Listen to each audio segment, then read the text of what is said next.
You're listening to The Art of Imperfect Adulting. I'm your host, Amy Stone. Here, I share stories from real people navigating the adventure that I call adulting. Are you ready? Me too. Let's do this. Hello, friends. So, in this episode, I'm going to introduce you to Jen Melville. We talk about her decision to walk away from a career in higher education that she had had for over a decade. So there are a lot of reasons that I think you're going to enjoy today's conversation. One for sure is that Jen is really genuine and giving and aware of her motivations, and she talks about how she made these decisions. So that is really, really good. We talk about leaving the job. We talk about what happened next. We talk about what she thought her life would look like and then what it actually does look like and what she's doing today and how she got there. So on the surface, this is a story about decisions and career change. But we do also talk about family planning, fertility. We talk about banking. And there is a random conversation in there about moose. Yeah, the animal. So there's that. So are you ready? I'm ready. Let's do this. Jen Melville, welcome to the Art of Imperfect Adulting. Are you ready for a great chat today? Yes, I am. Thank you for having me. I'm so excited. All right. I start most of my interviews, almost all of them, by asking people where they call home on the blue marble. Where are you these days?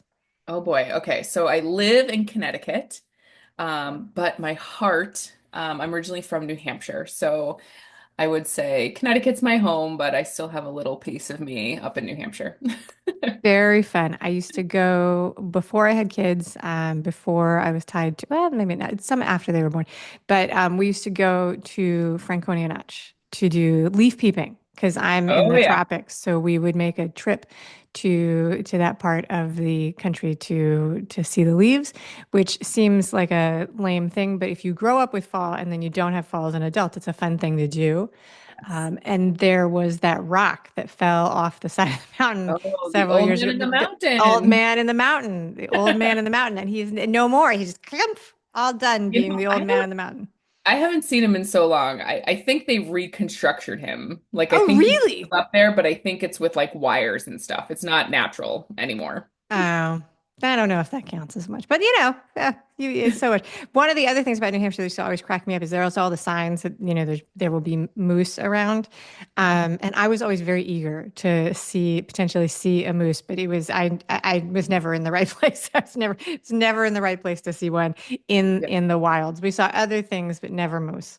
Not really in I mean, I know the signs, but I've never Yeah. seen a moose in New Hampshire. I've seen a moose in Maine, but not That in New would Hampshire. do. So yeah, exactly. So there you go. All right. So in a second, we're going to get to the official topic, which is not moose or rock formations. But I want to ask you one more question. Warm up to get to know you a little better. Give the audience a chance to know you a little better.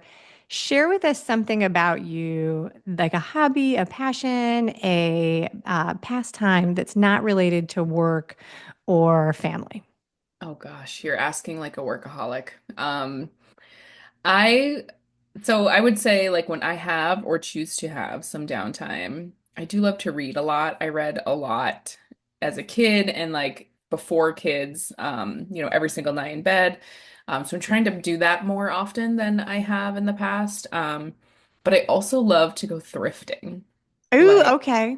antique stores, thrift stores. They have great ones in New Hampshire, Connecticut, not so much.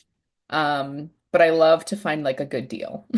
We don't have great thrifting in South Florida. Probably this is true all through the tropics. Like stuff, we're really hard on stuff, so things don't last as well. And many many years ago, when I was the age where you're furnishing houses and trying not to like spend, before designers and before you could actually afford anything.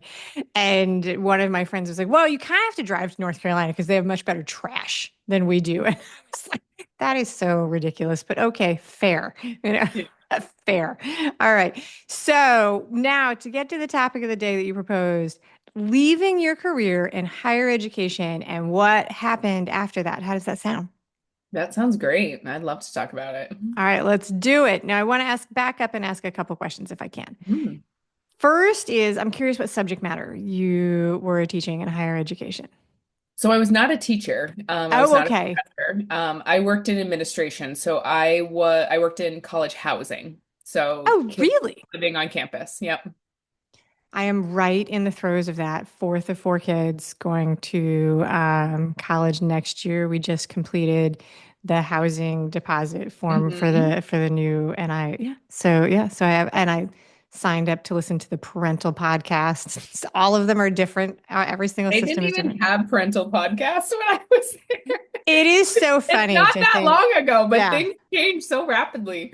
It is so funny how it works and how different kids are different ways. But all right, so I had a bit of misinformation. I told when you said higher education, I was like, okay, teacher, but I was wrong about that. Okay, so the other question is a little bit more purpose driven and deeper. We're going to talk about walking away from that, but first I want to talk. So to do that, I want to back up and say, hey, what attracted you to that career when you picked it? Admire. Honestly, it felt in true transparency, I think it was a little bit of laziness, lack of confidence, Okay, and what I was naturally good at. So when I was in college, I lived on campus. I was a resident assistant who's like the college students in charge of the floor. And I did that for 4 years in college, and I loved it. I liked it a lot. I liked being a leader. Um, I changed my major a bunch of times in school. Like I wanted to be a small business accountant for a long time, for a really long time. But like when things got hard, I think I got lazy and I was like, oh, like economics is really hard. Like I okay, don't do that. Like so I switched to like sociology, which is like the study of people and like leadership and that topic was easy to me, but also felt the most natural. So when it came to like deciding a career, I was like, well, I didn't have a lot of family support in true transparency. So in terms of like I needed to do something that I knew that I was good at and I could immediately make money. okay. So when you say family support, it was like you needed a job. I needed a job. Right. There Um, wasn't anybody who was coming and saying, we'll pay your bills for 2 years while you figure it out. Correct. And I Yeah. didn't even have, honestly, a home to go back to. Okay. So when I was living at school, I summer breaks and stuff, I either stayed at school or I slept on my aunt's couch. Like I didn't have a home to go back to. So this was a very attractive career because when I was good at it, I really liked it, and it came with housing. So I can when absolutely see that. I can absolutely see that. And I think that's a really helpful reflection to make. The follow-up question to that is, how much of this do you think you were aware of when you were in your 20s Oh versus gosh. now that when you look back?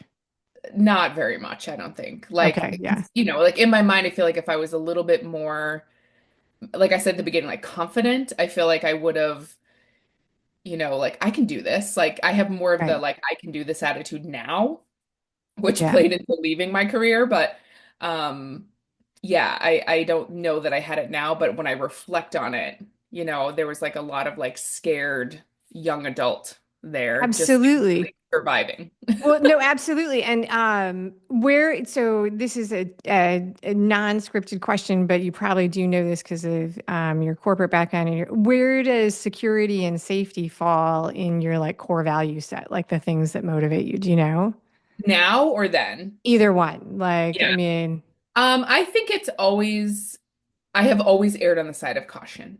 Like I'm caution. not That's a it. risk taker. Yeah. I'm not like I like to know the outcome before I even do the action. And I'm still that way. Because I have a lot of built up, I mean, trauma feels like such a big word, but like trauma from like things being really uncertain when I was Yeah. younger. And so now as an adult, where I'm doing great. I have a loving family, a loving husband, all the support I need, but there's still that person that's like, don't act if it's not safe or secure, Yeah. you know?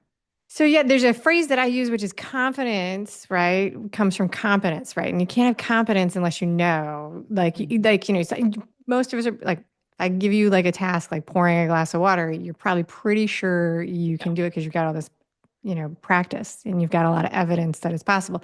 But if something happens to shatter that confidence, or the sense that you can do it, it's a lot harder to be brave. It's a lot harder to be brave, and every knowing that is really interesting. So I think those are all really, really, really good points. So then this answer might not be related to anything. And so, what kind of careers did your parents have? So I was a child of teen parents, Okay. with my mother's parents from when I was in second grade till I graduated high school with my own parents.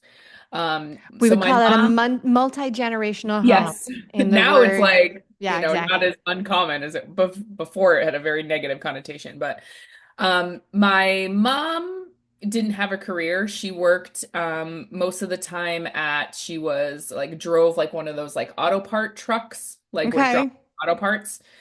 She worked at a sandwich place. Those are the two jobs I remember her having. My dad worked in construction my whole life, like All from right. when my grandfather owned a dirt company, grew up, they all drove tractor trailer trucks. They all, so my dad was a construction guy. He did like heavy equipment, like excavators and stuff like that. So that's what my parents So did. they My were employees, but like sort of, we would call them gig workers now. Like they were constantly, they had a thing where they were not a lot of guarantee or security in not a tenured academic position or anything with that. Okay, so when you took the job in higher education, when you did that, what kind of thoughts did you have, or maybe hopes, like if you can remember, about how long you thought you'd stay in that job or that career? I don't think I knew the answer. I feel like and still now I have a hard time setting long-term goals. And a Okay. part of that is because like I'm afraid of the outcome. Um, but I think I felt like this is a comfortable job. I'm making money. I bought a car. I had housing. Like I didn't actually pay rent or a light bill until I was like in my mid 30s. Um, Short little funny story. So when I finally left higher ed, I had to like move off campus. So I lived on a college campus for free, at three different institutions for like over 12 years. And so when I finally had to like get a real apartment, I show up there, like we sign the lease, we do all the things. And I said to my friend, and she's like, "How is it?" And I was like, "Oh, it's great, but like, I don't like the lights aren't working." And she was like, "Well, Jen, did you call the electric company?" And I'm like, "I don't even know." Like, I was like, "No." She's like, "Do you have internet?" I'm like, "No." She's like, "Jen, you have to turn on the internet, you have to turn on the lights, you have to turn on the water." And like, I didn't know. Like, Right, because all of that had been it done was as all part had of been your contract. provided. So I like had no idea how to, as a very independent person at this point, I was like, "Oh, okay." Like, There are other versions of that, though. There are definitely other versions that yours was living on campus, but people who grow up in cities where they rent all the time. So, like my brother-in-law was in his mid 40s before he bought a house, and then went through 18 months of discovery of all the misery that it falls to you when you are the owner. There's no landlord to call, and he would call us and vent, and we were just like, this is just nothing has gone wrong. This is the joy of homeownership. Get out hmm there and mow your lawn, buddy. Yep. That's what happens. So, but it is hilarious. It is hilarious that is one of the things. All right. So you shared with me that you left this job. So we're talking about after a decade, 12 years, you left this job because of burnout and what I'm calling generalized misery. Mhm. But I crack myself up with that naming. But can you describe for you how that was feeling at the time? Yeah. Because you're past it, you're through it. So. Yeah. It was a very rocky, it's interesting. I have like a big, and I'll give like a snippet to like what I ended up going into is, so I was working as assistant director. I was living on campus. At this point, my boyfriend had moved in with me, and he was kind of in the same boat. He lived with his mom forever. So like we were both like fish out of water. And I had started a like side hustle, like selling Right. sex toys, like The Tupperware. yes. Was it the romance? Was it that company? What was the Pure name of romance, Your yeah. Romance? That what it was? Yeah. Okay. All right. And I was just doing Not it that for I've ever been fun. invited to a party or that I don't know a dozen other people who've done it. Okay. No. Um, so I just started it because again, such out of not because I wanted something fun to do. I like to have multiple streams of income. Like I feel like even back then I never knew what was going to happen with money and I was always nervous about it. So I started doing that. Well, it didn't go over well with the administration at the school I was working at. I can see And that. I was not doing anything wrong. Like there was no like rule or anything. It just made them uncomfortable. And so they said, either you can leave on your own or we will terminate you at the end of the school year. What a Or delightful offer from them. this was like in April. And like in a college setting, typically you look for a job like April, May, and then you start it like in June. And so I had said to them, okay, like, because again, I was like, oh my God, like I've never done anything wrong in my life, Right. and I was like, and so I was like, okay, well, I'll leave, but can I stay until July? And so they let me finish out like the school year. I stayed until July. And then I left. So, um, yeah, I thought I was gonna be there forever. I don't know. So Yeah. when I left, it was like such a blessing in disguise because I wouldn't have chosen to leave. Like, Okay. I wouldn't have had the confidence to say, like, you're miserable, you're burnt out. There's so much, I can't even imagine. I have my best friend is in college housing still. And I'm like, I can't even imagine the politics now. Because, like, I mean, I worked at a private school in my last job, and it was just 24/7 on the phone. And I always felt like I was covering my butt. Like, I had to document everything. And I was like, I was losing what little confidence I had because I was always getting questioned about decisions I was making. And I was like, oh my God, this is awful. But again, the fear of not only do I have to find a job, but now I need to find a place to live. Like if I Yeah. leave, it's like a twofold. So I don't know that I would have left on my own. I don't know how long I would have survived. Um, but I was forced to, so I You didn't were have a choice. forced to. Exactly. All right. Um, so one of the things that I'm looking for, I don't know about you with your coaching and what you do, but one of the things that I'm always on the lookout for when I talk to people is when the expectation they have doesn't match the lived experience, right? And so that's the reason I was asking about some of these things. Like that's what those questions were about. Like if you had gone into this with the idea that it was your dream job that was going to last forever, but what you experienced was that it was a very politicized academic environment with a lot of drama, so on and so forth, right? So anyway, that's what those come up. So I think I know what you do today, which is not in higher education, not in residential housing. But I think also there's a story about how you got from where you were to where you got to. There's a gap of a couple of years, and I want to walk through this. When you were forced to make the jump, you had a side hustle going. You were hedging your career bets all the way because you were a conservative risk taker. Um, what was your first plan for what you were going to do when this job went away? And also tell us some of the other things that might have been going on in your life that relate to this story. So my first plan ended up being my plan a couple of times in my journey. Okay. And Was it a good plan? We'll find out. I mean, we'll find out. But I think what I want the message to be is like, I was too fearful to Okay. take the risk. So my plan was when I left higher ed, I was making a lot of money selling sex toys. Like I was going to people's houses, like I had replaced my income. Like I wasn't even using my income. I was just dumping it into the bank. So I was like, well, there's a lot of people in this field who do this, you know, parties full time. Full time, yeah. So I was like, I'm going to do that. Like that's going to be my career. I'm good at it. Yeah. A lot of money. So I was like, I'll do it. But there was so much into the like, oh, can I really do it? Can I really do it? Can I not do it? Like I loved the security of no matter what I did, I had a paycheck, even though that turned out to not be secure. And so I was very fearful to like put it all in. So I did that probably for like August or September. And then the fear started creeping up, and I was like, I got to go get a job. And then now I have rent. Now my boyfriend came, now husband, came with me, so he had a good job. He worked for transit in the city. And we were doing okay. Like again, nothing like our lights weren't turned off or anything like that. It was like in very much internal. Um, Anticipatory anxiety. Like it's the shoe will fall. yes, yes. Yeah. So I was still doing parties all along, and then I think my first job was I was a manager of a doggy daycare in the city. Ooh, fun. So Yeah. let's talk about, so where do you think this idea that the job was security might, this story that you were telling yourself that the job was security might have come from? Did it come from watching people you knew or just from, It came from, I think it came from watching like the opposite. Like my mom's job was never secure, my dad's job was never secure. And so I like needed to hold on to security. So I was like, I'm not going to go into a job that's not secure.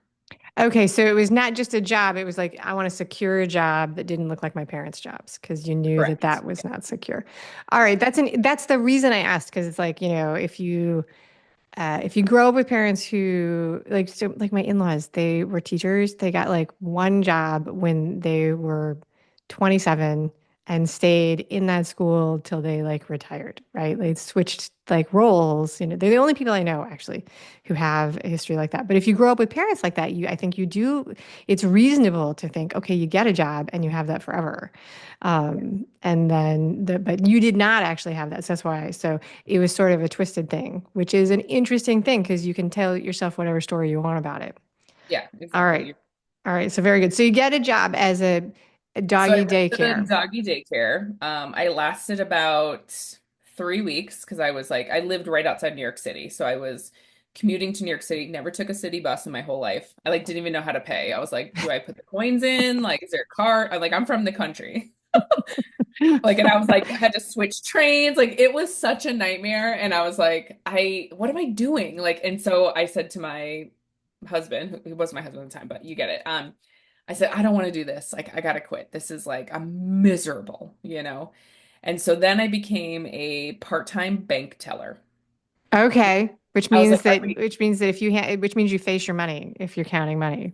yeah, and I mean I Yeah. loved accounting. Like I Yeah. loved money, transactions and so I actually really liked it. But it wasn't going to pay the bills. You know what I mean? So from like August to I would say like December, January of that year, I was like a part-time bank teller and then I moved my way up into this credit union. I worked as like a member service. I was doing like loans. Hmm. And then I went behind the scenes and I did facilities management, which was a lot what I was doing at the college, like facilities and operations. And then I went into training and development. So And I the did whole time you're doing the party business on the the side. whole time. Yeah, Okay. like just banking the money that I can, saving up a lot of money. And then I stayed, I don't even know the timeline, probably for a year and a half. I was in like that was like, but I didn't, I wasn't passionate about it. Right. Like I was commuting an hour. I mean, at that point, like later on, my husband and I bought a house and it was like an hour away from where I was working. And I was like, I didn't like the job. The people were micromanaging me, which I hate to be micromanaged. I'm a terrible employee, by the way, as, obviously. as right as people who eventually branch off and do, but it's Um, funny, it's funny with all of my like volunteer work with all of the PTA things and volunteer sort of things. It's really interesting how you can tell if anybody has ever worked in a bank because the way you deal with cash is so totally different yeah, than anybody else. And I was doing something a couple months ago and I was doing something and they were like, "Hey, can you double check this?" And I was like, "Sure." And I like clear off the table. I make my space for counting this cash and I make all the piles. Like I'm like, these are where this yeah. is going to go and this is where this is going to, everything's turned a different way. And the person watching me was like, "How old were you when you worked in a bank?" And I was like, "Oh, good question." Turning the It's money like, around, yeah, like, exactly. It's like once yeah, you've counted it, it goes. So anyway, that was like anybody who's ever worked as a teller is like, this is how we handle cash. And other people are like, no, there's no reason to do that. And you're like, no, no, there are no, reasons. There are reasons. You may not have to know the reasons, but there are reasons. So, all right. So very good. So, what else is, so you've got a job. You've got a boyfriend who becomes your husband over time. yes. You've got your side hustle. You're realizing as you go that while you've got a lot of strengths, you're not particularly a good employee, which is a fun quality to have. And so what else is going on in your life that is adding stress? Yeah, so when I still, excuse me, when I still worked at the college, my then boyfriend, we got pregnant by accident. Now we're in our Okay. mid we both were kind of like, this is like forever, like we're too old for this. but we had a miscarriage at ten weeks. And then about 6 months later, we got pregnant again and had an ectopic pregnancy. Okay. So I lost my right tube, obviously lost the pregnancy. So that happened while I still worked at the college. And then, we left the college, but then we realized like, oh, we want to, have a family. I'm getting older. Now we're like in this weird infertility journey. So when we moved to our first apartment, that's where we like got engaged, got married. We bought our first house. And when we bought our first house, it was really the tail end of this infertility. Like we were trying for probably close to 2 years after the ectopic. We weren't getting pregnant. And I'm getting older, 35, 36. Right. The And I was, calendar only goes one way. yeah. And, like unexplained infertility was what we were told. And so I hated my job. Like I was miserable. Right. But I will say, my husband did say, like, in that 6 months of like weird career transition, I think that's when I was the most happy because I was like trying new things. Although I still had a little bit of money anxiety, like we were okay, but like I started, it gave me space to like kind of deal with the infertility thing. But then when we settled, I was working full time at the bank. I was commuting, and then we were like, you know what? This is not going to happen. Like, we're not going to be parents. Like, my husband has incredible insurance. We have, we had to do like 6 rounds of in vitro, IUIs, which they like inject the sperm up into the egg and just let your body do its thing. And were they giving you hormones to, Oh, yeah. I had to like so you're strap doing the hormone myself. roller coaster. Yep. And I had to do 6 rounds of that, even though my doctor was like, you have one tube. Like, you're not going to get pregnant. Like, so she was fighting for IVF, which is where like take everything out and they do it in Yeah. the Petri dish and put it back in. So we had 3 rounds of IVF. We did two. So we did two retrievals, which again, lots of hormone, doctor's appointments every single morning to test my blood. Um, and then we did one transfer, a frozen transfer, and it didn't stick. Okay. And so we were like, oh, like this. So we're like, this is it. We have one IVF left, like for my husband. And then that was it for us. Like if it didn't work that third time, we were like, you know, but in the interim, I was like, let's do things that make us happy. Okay. So I was like, let's buy a house. We got the dog I've always wanted. I totally support rescues, but I was like, shit, if I can't have a baby, I want a French Bulldog. Right. I'm gonna pick my designer, but everything else is not working the way I wanted to. I'm taking control of this one part. Designer Yeah. dog. Here we go. So yeah, we bought, we moved. So when we closed on our house like I in like I had found out 2 weeks before we closed on our house that I was pregnant. There you go. All Yeah. right. So So that's a lot going on. Big time stressors in your job over like 6 years, yeah, I would say right? yeah, probably No, like 6 years. Quitting a job or being forced to make that decision, huge change. Starting a family, a huge change. You had twins, I think is the way this yes. works out. You I have had twins. a boy and a girl. Lovely, super Yeah. exhausting. Not a lot of sleep for you there. Nope. The hormone thing, I've never done it. I don't know anybody who says, I mean, all of the IVF and the fertility thing, like a gift of modern medicine, to be sure. Nobody describes it as an easy, fun process that I've talked to. I mean, it's timed. Like I remember being at parties because I was still partying, having to stop the presentation and go into the bathroom and give myself a shot. I mean, that's amazing. Like because you have to do things at a certain time. Oh my gosh. I always want, yes, that's crazy. That's amazing. Okay, so you describe this as a roller coaster, which I think is really interesting because we're passengers on the roller coaster. Like, so when it's not like, so at this time in this roller coaster of the journey, were you at any point second guessing getting out of the housing academic world? Were you ever thinking the answer here is to go back to school? Never. Okay, No, never. I never wanted to go back. Like I said, I think it truly was. I was like divine intervention. Like I was forced to do something that was like probably beneficial to my health. Although, the subsequent years after were a little bit rocky, a little bit up and Yeah. down. But I think overall, like I would have never excelled. Like Yeah. what I know my skills to be now, although I still doubt them sometimes, like I would have not been successful there. Yeah. No, I think that that is really interesting. So, like, I like to talk about people about the choices they make and the changes they make, and not making a move is like not doing something is like a decision of inertia, right? But there's like, it seems like it's security. It seems like it's all of those things. So even though it wasn't your choice to leave that job, you did lean into it, and then sounds like it was a series of over 6 years making different decisions that led you into, so you were doing the party business, you were doing the banking. At what point did you discover coaching and how? Or was it part of the pure romance like sort of thing? It's definitely started there because, a lot of, you know, there's different pure romance consultants. Like, again, I'm a relationship builder. I can build immediate connections with people. So, yeah, I was going to these parties. I was having fun. I was making a lot of money. But like, so if you've ever been to a party, like people come into, they do the little presentation, then they go into the room and talk to the consultant. But like the stories I was hearing, like my marriage is falling apart. I'm 70 years old and never had an orgasm. And I was like, oh gosh, like as someone who's highly educated, I mean, I have a master's degree, Right, and very versed in human interaction. I was like, yeah, this lube or vibrator is going to help you, but that's not going to solve the issue that's going right, on. And so again, I think it's so funny. I'm having an epiphany right now in this moment with you, Amy.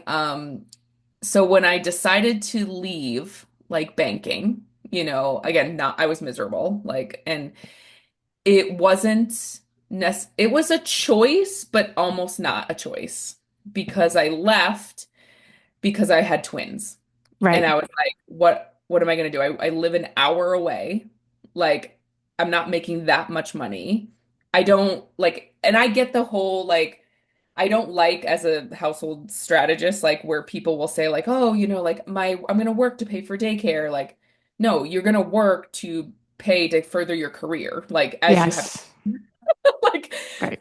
so, Which but is I not wasn't necessarily a bad choice. There are many people who are like, in professions where, love it or hate it, that is the deal you're going to make with yourself because you can't come back after a 10-year pause real easily. Like, and so, so I wasn't making, number one, I would be putting my salary towards daycare for right, twins. exactly. Both my husband and I would be over an hour away. So like, do you put them in, would we move? Like, do we buy a new house? Like, would we put them in daycare near where we work or near where we live? Like, it was all these decisions. And we took so long to have them. I was like, I don't really want them to be taken care of by someone else. And I wasn't in a career that I was like, oh, I can't wait to come back to this. Right. And so I was like, okay. So I'm a super planner. I got the Aflac insurance and the paid family leave from New York and all this thing. So I set myself up and they were born in February. And so I was like, okay, I'm going on maternity leave. Right, right. This is the whole like this is the conversation you have with your girlfriends when you were like planning your maternity leave that is actually like there is an exit at the end that you don't Oh say yeah. out loud. And Like, they knew yeah. it, but again, I Yeah. didn't say it. Everybody knows that it's happening to you. The HR person is like, "So your disability, wink, wink." Yeah, exactly. Yeah. Yeah. And then I left in June. So they were born in February and I had to, my disability, my paid family leave, my Aflac insurance had all run out by June. A week before it ran out, I went in and resigned. It wasn't a surprise. So then now what? I'm home with Right. kids, You're home with two still kids, doing spit parties. out Like, diapers. yeah. So I would say that first year, so 2019, so they were born in February, I left. So I stopped making an income in June. And then from June to, when the pandemic happened, like we were okay. I was still doing parties. I was making enough money. Like my husband still had a good job. Like thank God for like he's the very stable one in this whole thing. And And insurance. He had your insurance, he your had medical insurance. insurance, That's a like, big deal. Yeah. and it was fine. Like I didn't really feel stress. Like I loved infants. Like I mean, yes, I had twins, so it wasn't, an easy road, but they were good babies. Like we just kind of had fun. And then when the pandemic happened, my claim to fame, I guess I would say, was in May of that year. I sold $25,000 worth of products So, in and one that day. was during lockdown. That was during lockdown So because now I virtual wasn't going parties. to people's houses. I was doing online Yeah. parties, but I could do 5 or 6 Zoom parties and like 12, like what we used to call Facebook parties.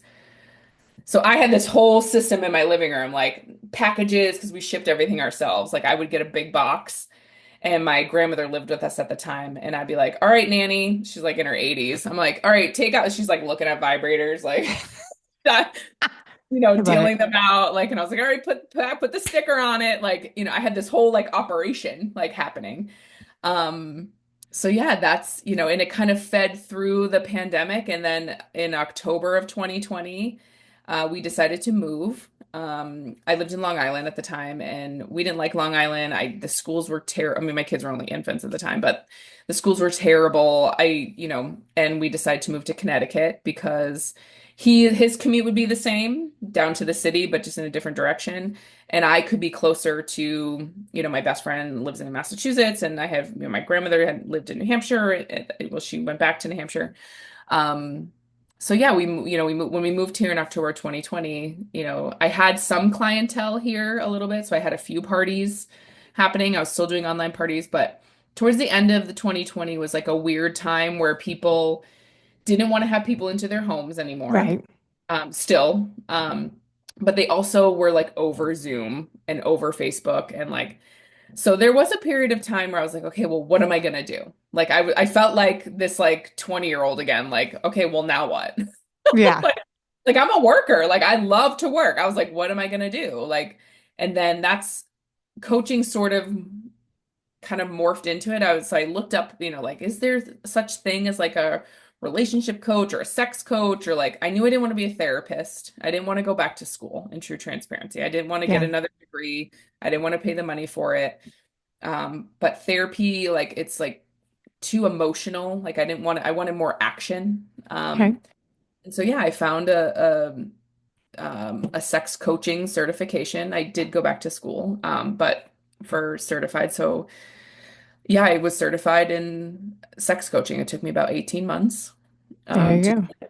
and right at the get-go, right from a start, I started coaching. Because I Yeah. have a business mindset. Like I started a business, started a website, created programs. Like in higher ed, I did events, like I created programs, I did educational workshops. I was coaching, like advising, like Yeah. this is something I already knew. I just needed I would say like the sex education, like what happens in female bodies, what happens in male bodies, like things like that. As far as like coaching and business setup, like I already had those skills already. Okay.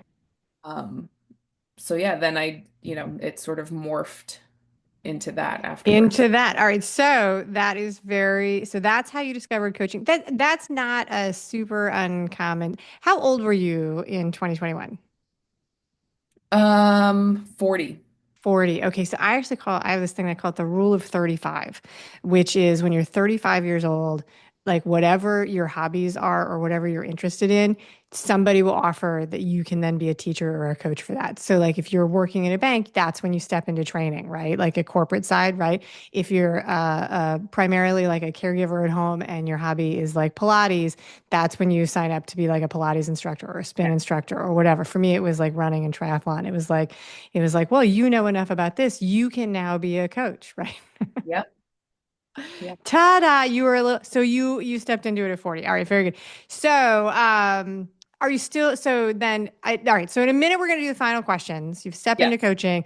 Tell people a little bit more about what you actually do today, how they can connect with you and find you online. Yeah. So the last, I would say 2 years, I've been building this coaching practice. I have used yes, did I leave my career in higher ed? Like I have a master's in higher education, like, but I still have all of those skills. Like Yeah.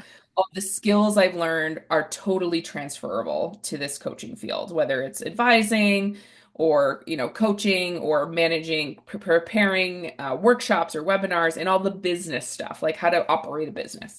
So the past 2 years, I've built this practice. I've been coaching. I started out coaching, I've always coached couples.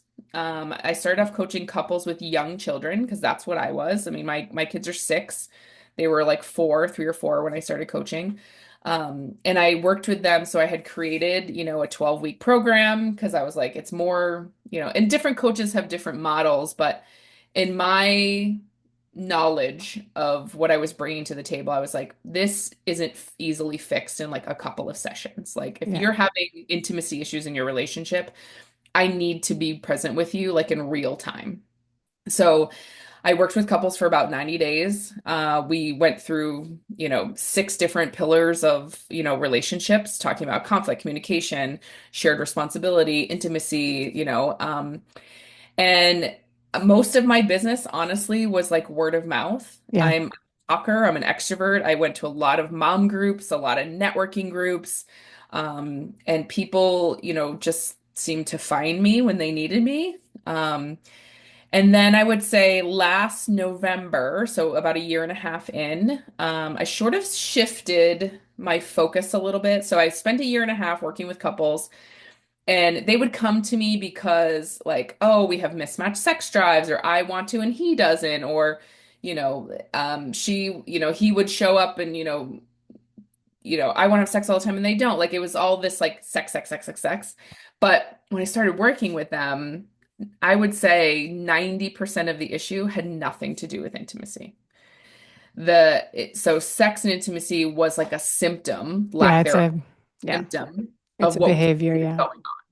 Yeah. And what was really going on was they were not communicating. The most of the time, I worked mostly with heterosexual couples, so the female or the mom, was dealing with this like mental load of like all of that's going on, what it means to be a mom. And I would say to husbands like, well, she's not having sex with you because she doesn't want to. She's not having sex with you because you said you'd take out the garbage and you didn't.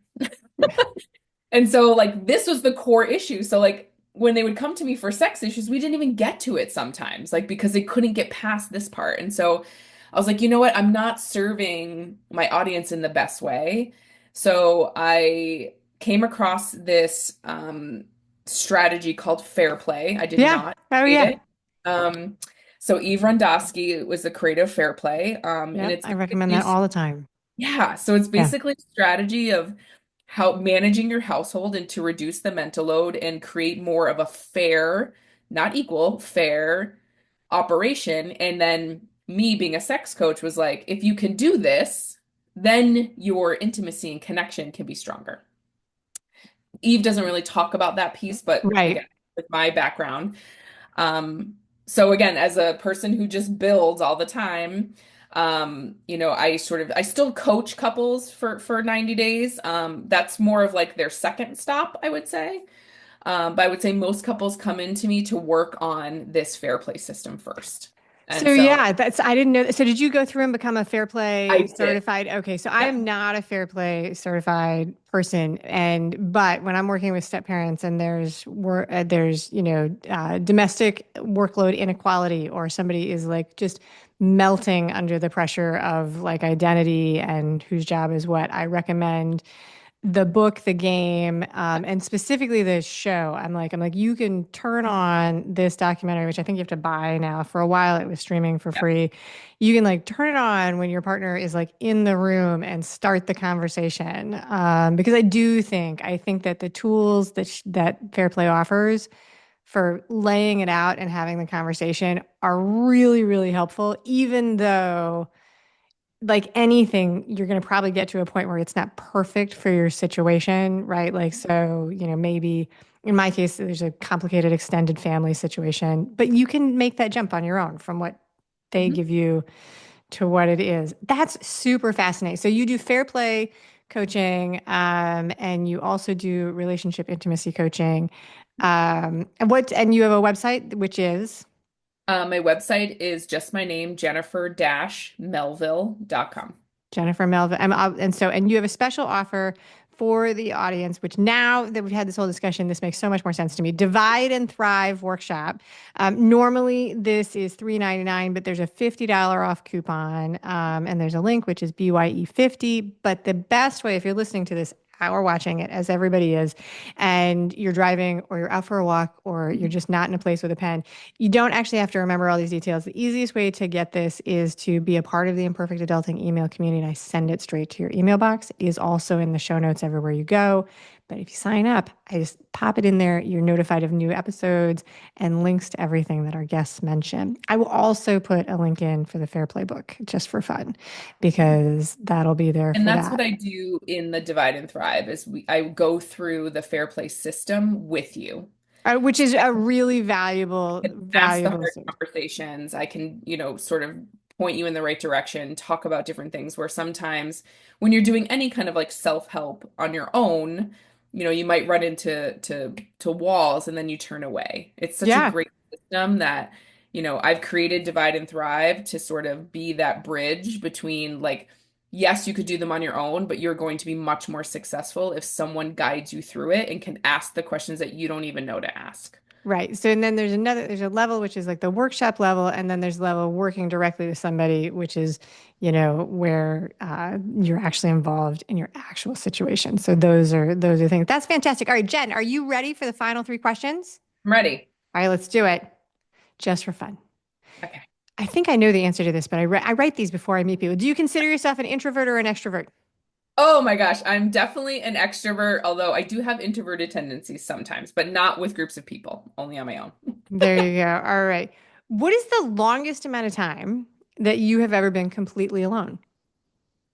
Oh gosh, since being a mom. Oh, So right. I would say about maybe 36 hours. And I'll Okay. tell this, I tell this to my coaching clients too. Like I go on momcations where I will rent a hotel room. I will leave at 3 o'clock in the afternoon and I will go to the next town over and I'll stay in a hotel by myself. And I will, have dinner by myself, stay in a hotel, watch what I want to eat, read, whatever, go in the pool. Then I get up the next morning, I go thrifting, and then I come home 24 to 36 hours later. That is spectacular. I do it a couple times a year. That is a really, really good idea. I'm one of those people where I feel like I have to like justify it for things, but it's like when you spend a decade, 2 decades, like prioritizing everybody else because Yep. that's what family life is. It is so empowering to be like, you know what? I'm just going to watch this on TV because no one else is around. That's my introverted tendency. Like I can spend Yeah. that 24 hours without any. I can go to dinner by myself, like. But Yeah. yeah, your momcation. Absolutely. I love it. All right. Thinking back over your wonderful life so far, what is the scariest thing that you have chosen to do on purpose? So something like, oh my God, that's super scary, but I'm doing it anyway. Wow, Amy, we just talked about all the things that happen to me that I don't do on purpose. Yeah. But yeah. So, I don't know that. Okay, so maybe I would say this kind of goes together because I did one for the other, even okay. though don't judge me if you want. So I had gastric bypass in 2012 Right. because I just, again, pretty confident person, but just felt like I needed a little bit more to feel better in my body to start dating. Okay. And so then after my gastric bypass, 6 or 7 months later, I was feeling fantastic, and I started online dating, like serial online dating. I was looking for like a husband. That's where I was like Okay. going on 3 different dates a week. So I would say that probably. That's a big surgery. That is like so. I think that counts. Like I watched a video of somebody the other day that she was talking about plastic surgery, and she's like, I think they should tell people that this is going to hurt more than they do. And I was like, oh, they're cutting into your skin. Like I mean, I hear you. Probably that's true, but also it is not a surprise to me that that would hurt because paper cut hurts a lot. So yeah, like. Yeah, actually that hurt more than my C-section. Well, ouch. Oh my gosh. All right. Very good. So, very good. That's it. Jen Melville, thank you so much for being an amazing guest on the show today. Thank you so much. I appreciate your time. I'm excited. Hopefully it resonated with some folks and they feel motivated and validated. That's the whole idea. That's the whole idea. And I can't wait to hear from people which parts of this really resonated with them. Thank you for listening today. I hope that you enjoy the show. And before I go, I want to encourage you to become a bigger part of the conversation. Obviously, subscribe wherever you're listening to the show. Listen to more episodes. That'd be great. Again, please write a review and tell your friends about the show. That truly is a great help for getting the show in front of new people. Okay, but more fun for you yourself, head over to imperfectadulting.com and join the email community. You'll get some free stuff right away, and that way you'll begin to get the emails about the podcast. This includes the links for the special offers from the guests, and it's the only way to get that. Also, if you aren't in the mood to listen, I actually include an article directly in those emails. Whee! Now, if you love this and you crave more time with me, Amy, as a coach, a mentor, or just adultier adult, numero uno, check out The Village. If you have a story you want to share with the listeners, I'd love to hear from you. I have an open application. Just let me know you want it. And that's a wrap for today. Until next time, remember, the journey is the destination. Ralph Waldo Emerson said that, not me. Well, until just now, I did just say it. But what I want you to hear today is that if your adulting journey isn't going the way you expected, that may not mean that you're lost. It may just mean that you're on your way. This is Amy Stone, signing off. The Imperfect Adulting podcast is created and produced by Amy Stone and Amy Says So. Anything expressed on this show is offered as entertainment, and the views of the guests may not always represent the ideas and viewpoints of the host. That's me. Amy does not intend or hold herself out to provide professional advice or recommendations of any kind. In the end, you and you alone need to make those kinds of decisions based on your personal and individual situation, needs, circumstances, and comfort level.